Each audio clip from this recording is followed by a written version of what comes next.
Hey, I'm Mike Myers, and this is the Songwriting for Guitar podcast, which is geared to support songwriters and producers to gain confidence and turn pro. I bring on industry experts to help you improve and monetize your skills, engage better in the writing process, and build healthy habits to create a sustainable career that you love. Caffeinated, inspirational, conversational.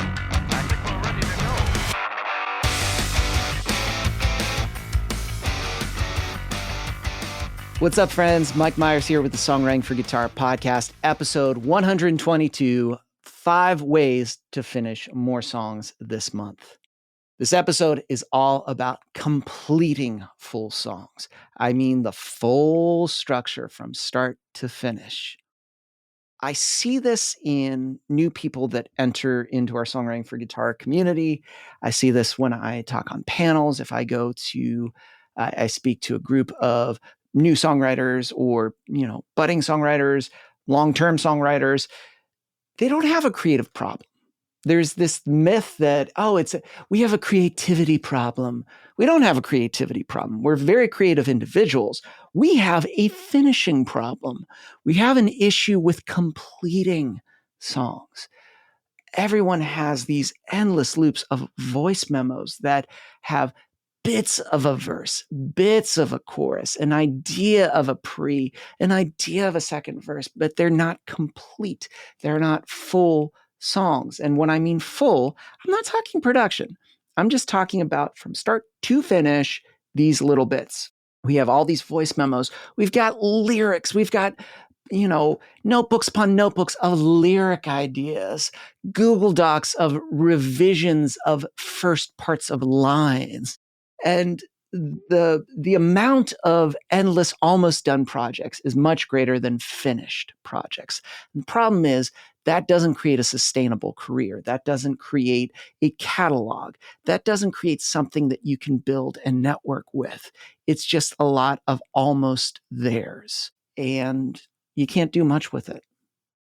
And it's unfortunately it's creating a terrible habit, which is just your ability of not finishing. You're so good at it. You're so good at not finishing. It just gets refined each time because you start something and you don't finish it. And then you go back and you start something new and you don't finish it. And so you're just refining that skill and never building the skill of completing a song. And so this is all about practical things and little tiny mindset shifts. I know I got to throw in mindset because it does matter. We have to make that little tweak so that you can start finishing your songs. Okay. So let's start with one. Let's just put this at the top because this is the number one culprit. And most likely if you're listening to this, you suffer from it. Not done until it's perfect. You are sitting on this. You're sitting waiting for the perfect iteration of your song that doesn't exist yet. You have to get it done and not worry about it being perfect. So I'm going to say this again. You have to make it done and not worry about it being perfect because writers chase perfection instead of progress. They're always looking to, let's say they're in the first verse and they're like, well, I need to perfect this first verse even more. And they're going back and they're going, so what do you think of this line? What do you think? And then meanwhile, it's like, well, what about the chorus? Do you have a chorus yet? No. And I get it. You don't want to, songwriters don't want to write slop. They don't want to write something that's been said before. They're worried about so many things that's causing this perfectionism that is stopping them from completing. It's just, that's the thing that's holding them back consistently. And here's the thing. Nothing's ever going to be perfect. We will get to that idea of better and better progress in which the first iteration you write is pretty refined, pretty good, pretty solid. But to get there, you have to complete songs. You cannot sit there and go bit by bit refining when you haven't even structured the rest of it. That thing just drives me nuts because it's just, yes, I do think that revising the first verse matters. But if we ain't got a chorus and we ain't got a second verse, we don't even know if there's a bridge. We got bigger problems. we have to focus on that. And if we don't focus on that, you're not going to complete the song. And again, you're just building a terrible habit, which is perfectionism and just not completing songs. So the mindset shift in this first one of just allowing it to be done and not perfect, that is a mindset shift. That's a huge one. We have to be okay with that. And I get it because we scroll sometimes on Instagram, we look at others, and most likely if you're a songwriter, you're following famous songwriters. And so you're seeing what they're doing and you're using that metric and you're like, oh, I got to write like so-and-so, blah, blah, blah, blah. But meanwhile, that's a terrible metric. You have to realize and understand where you're at currently. So that's the big thing that I just want to hit home. Do not worry about it being perfect. Just make it done first. So complete it, and then you can always go back and revise. The second thing I'm going to say is set a small, non-negotiable deadline.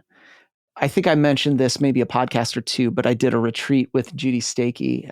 We hosted one. We had 6 songwriters, and we gave them timeframes. One of the big things that we talked about with them was someone has to be a timekeeper and be very conscious of time. So you have to set a deadline. So if you're sitting down with 3 people to write a song, and you've got 3 hours, make it a non-negotiable and set the tone. We are going to finish a song in the next 3 hours. Far too often, there's really no time frame set. And so there's not even, so we don't even know, when should we finish this? There's no sort of structure to it. And so everything is kind of, maybe we'll finish it. And so everybody's working on a different deadline, a different time frame. And that's terrible. Imagine you have a team during a surgery. Everybody has a different role, and they're all on a time frame of when they want to get this operation done. Wouldn't it be terrible if the lead person in charge is cool if hey, it takes forever and it takes the time that it takes. And the person that is getting the anesthesia is like, I think I have enough for this time. I know it's an extreme example, but it's they have to have a clear-cut time frame, just as a team of people in a kitchen that work in a restaurant. There's a line of cooks and they all got their job, and everybody has to know when certain people are done with a certain thing at a certain time, because then that next part is ready for the meal and the presentation, the whole thing. So basically there are timeframes in every other area and other facets of life. Yet for songwriting, we can't just have this vague, non-existent, we get it when we get it, or whenever the inspiration strikes us. No, set time. Talk about it. Tell your co-writers, let's set something. Let's talk about it. Because if we don't do that, then nothing's going to get done. And that's where you have more unfinished songs. Now, if you're someone that doesn't co-write a lot, you need to have an accountability partner. And this is why I love having a coach. I love having a coach because a coach asks you, hey, remember that goal we set? You said you were going to finish 2 songs this week. And that means you were going to give me a verse, chorus, second verse, and you were going to have all of that structure. Did you do that? Yes or no? There's no in between. It's a yes or a no. And if the answer is no, there's no shame, but why? So this is what's great about setting deadlines. The deadlines also help deconstruct why something didn't happen.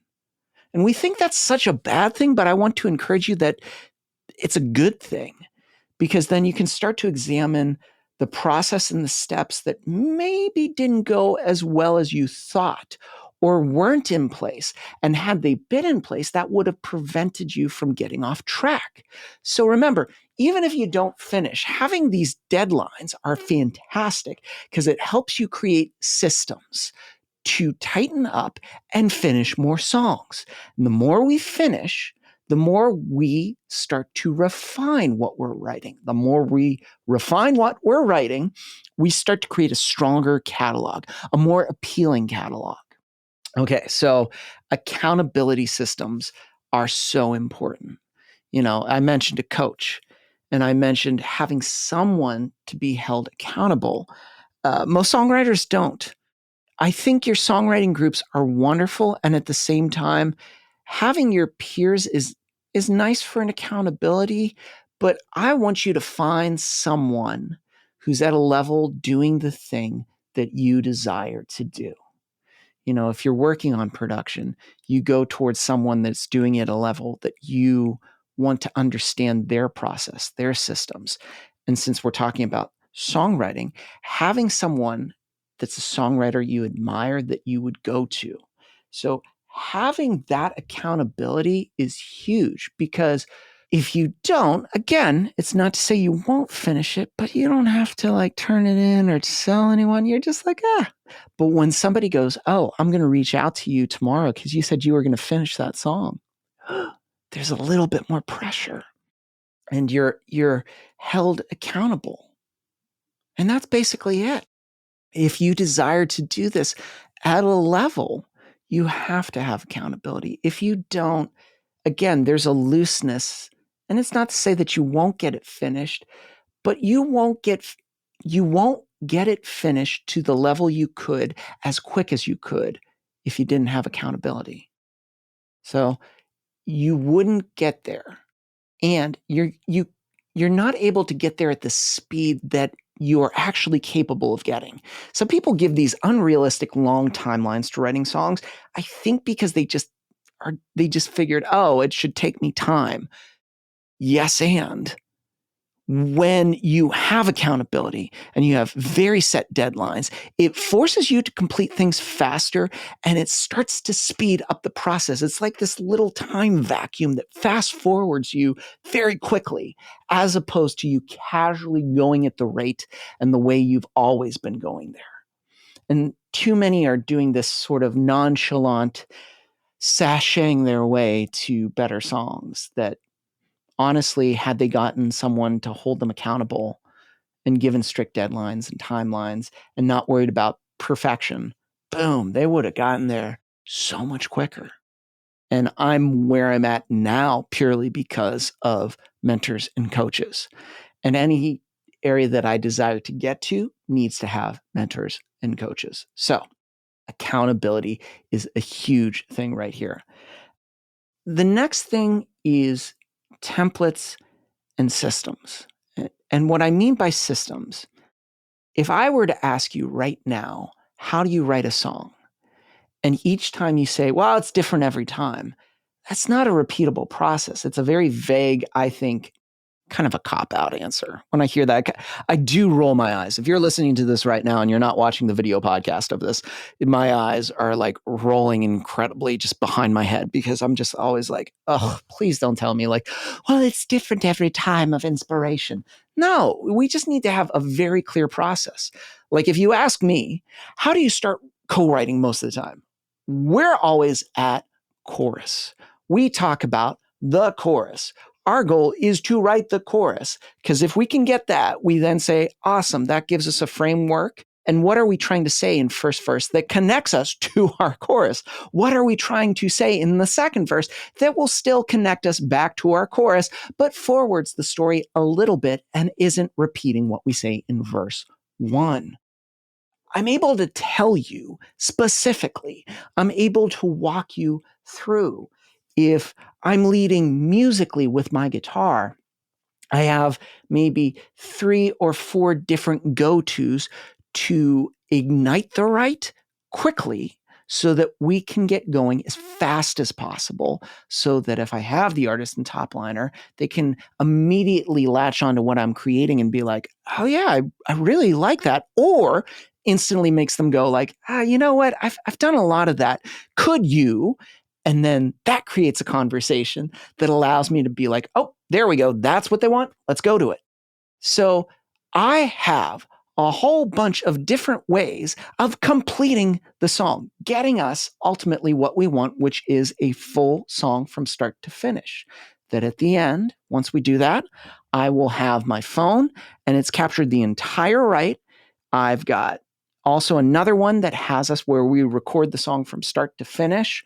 We've been testing out with the metronome a little bit. I have a small template ready to go that we can just track a scratch, vocal, and guitar, so that we can have something that's beyond the voice memo, something that we can listen to. And then after a while, we can then refine and decide, do we want to proceed with the song? What changes do we want to make? What's strong? What's not working? And then we can decide whether we're going to move forward or just write another song. Like that was another song that we were just going to do. So remember, these are super simple systems. I'm not asking you to spend millions of dollars in equipment. I'm not asking you to go out and buy a fancy interface, a fancy mic, and a fancy guitar. Fancy gear, I think, is a lame excuse for trying to create better processes. They don't work. It's just something that you can hold on to. I would rather you have the most basic interface and a simple Shure 58 vocal mic to just grab a scratch vocal and guitar. That's going to help you way better than all this, fancy other equipment. But it's a system. It's a process. So remember, having templates and then having some sort of your go-to system for writing. So that means if you're the lyricist, you come in with 5 or 6 titles that are ready to go, tailored to the artist that you're going to be working with or tailored to what you're trying to write like.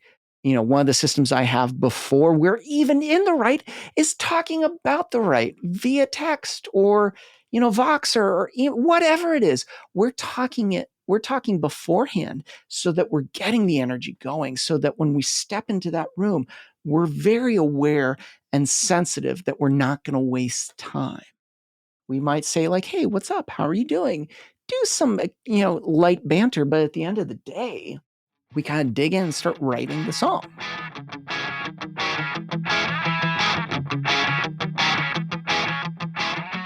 Now, for the last one, so this is going to be my 5th tip. And this one I think is very, very important because I know maybe the first 4 feel like, man, Mike, you're kind of scolding me a little bit. You're pointing out some things. I also want to point out that when you do something good, you have to reward yourself. And it can be small because reinforcement, when we do that, it's a dopamine rush just a little bit. It's a good thing. I forget the statistic behind it or where the statistic came from, but I heard this from Richard Rohr, who's an awesome author, and he talks about that it takes about 3 seconds for something negative to imprint on the brain. So every time you screw up, every time you don't do something right, let's say you don't finish a song, you feel bad. And it takes about 3 seconds to imprint in your brain. You think about like, oh man, I'm, a piece of shit. I can't believe I did that. And you beat yourself up constantly. And then you doom scroll on Instagram or social media, TikTok, and you see all these famous songwriters doing well. And you're like, that's not me. It takes about 15 seconds for something good to imprint on the brain. So if you started to do just one of the 4 things that I mentioned above, and you go like, wow, wait a minute, I do that. You actually have to sit with that for 15 seconds to be like, I do that. And literally think about that and that alone. So let's say you finish a song from start to finish. You've got a verse, a chorus, verse 2, bridge, chorus. You didn't overthink it. Maybe it wasn't necessarily the greatest song on earth, but you completed it. And you haven't completed a song for quite a while. That's a huge win. And you have to think about that and be like, man, that's awesome. So good. You know what I'm going to do? I'm going to treat myself to a coffee. At least that's how I would treat myself. I would treat myself to a coffee. Or you go, my friend Judy Stakey, she always talks about her go-to treat is gelato. She loves a gelato. I guess I'm a little bit more simpler. I'm like, I just like a nice dark roast at a nice coffee shop where I can just like sit down, maybe read a book, bring my laptop, do some work in a nice environment, have a nice cup coffee. I love it that way. So rewarding yourself when you're doing things right. Being aware too. I think that's the other thing, awareness that you're moving in the right direction. When we do those acts of really think about something, that's bringing awareness to developing a process, awareness to developing a system, awareness that we're growing, that we're not necessarily doing what we've done before, but we're improving. I find the ones that do extremely well in songwriting are aware of progress, however big the jump is or how incremental the jump is. I think awareness is even more important because a lot of these things that we're talking about are incremental steps. They're small shifts that make a huge difference, but they're one step, one step, one step. And if we're not thinking about that, that's where we can get kind of down in the dumps and not feel great about the process and actually stop writing. And I hear too many stories of songwriters that just hit the pause button because not only are they not developing the things that we talked about above, but they're not recognizing when they are doing something good. And so it's all just in this consistent doom and gloom and I guess I can't. And they think stopping will do something. But the problem is they stop and they come back and they reset with the same habits and the same thing. And then there's this period where they stop again. So if that's you right now, allow me to say a couple of things. The first is you're not the only one. You're not. You have to recognize that yes, this can be tough if you're doing it by yourself. If it is the insular process, it's a very lonely process. And that's why I always advise get yourself a mentor, get yourself a coach, because not only are they going to help build your skills quicker, much faster, but they're also going to point out when things are going well. They're going to help you become aware of progress, aware of the things that are progressing. It's very difficult if you're doing that in an insular process. Okay. So let's do a big recap. So done and not perfect is huge. Remember, perfectionism kills everything. You can refine, but first you got to complete the structure of it first. Deadlines will always be your friend. Setting a clear deadline, however small it may seem at first, like I'm going to write one song a week and have it done by Friday. Because if you have accountability with a coach, you can send them that song. So the other thing is accountability. The next is going to be systems. Having a clear, structured process that you could walk through and explain to someone, not something that's vague and just mysterious. I let it happen whenever it happens, when the moon shines and the stars align and you know what I mean? It's just like you can sit down and explain it. And then finally, the last one is celebrating those wins, celebrating them and recognizing and being aware of when you're doing something amazing. So again, right now, if you're like, Mike, this is great, but I don't have a coach, I don't have anyone in my sphere right now.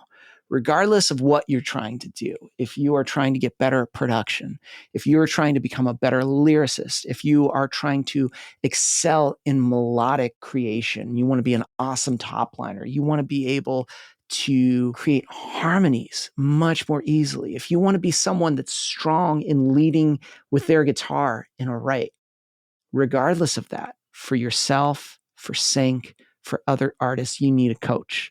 And if you just click the link below, you can book a session right now with me. We're going to get on a call and we're going to find the coach that matches your skill and where you're at right now. But here's the thing. This is where it's up to you to make that first step.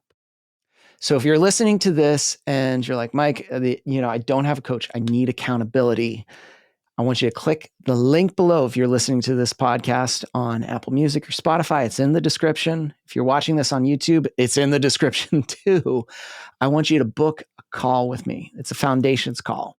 We're going to find a coach that matches where you're at right now. So regardless if you are someone that wants to develop their lyrical skill, production skill, you want to be amazing at top lining melodies and adding harmonies very easily and fluidly. If you want to be someone that leads confidently with their guitar, regardless if it's for your own artistry, you want to write for other artists or for Sync, you have to book that call.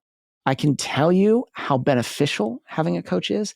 I can give you many examples and students that have gone through our programs and have excelled much quicker with a coach instead of trying to do it on their own. But you have to take that first step right now. And that's why we do a foundational call. You and me, we find the coach that matches where you're at. So just click that link below and book a call with me. And that does it for this week's episode, friends. Thank you so much for listening. And if you're watching this right now on YouTube and you're not subscribed to the channel, can you just take a moment right now and click that button to subscribe? And that does it for this week. I'm Mike Myers. Thanks for listening.